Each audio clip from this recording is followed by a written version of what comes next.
Nós começar a 2022 com a expectativa não médio, em sentido que não aprimirá crescimento econômico moderado, que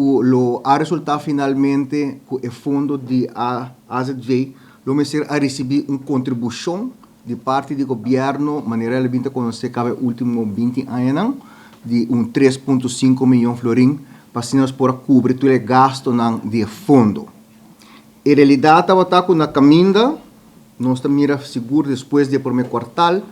uma recuperação extremadamente rápida da economia, que a traduzir um mês de mais entrada, principalmente de BAZV, prima, se não cresce de maneira nossa primeira, mas BAZV cresce rapidamente, dando-nos espaço para pôr a dar back no setor de cuidado de certa inversão e atender certos eixos que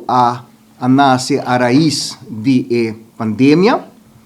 E finalmente, nós também em novembro e dezembro, a trove e BAZV está dando crescimento que nós não projetamos, nós não esperamos, que é consequência, que na final do dia,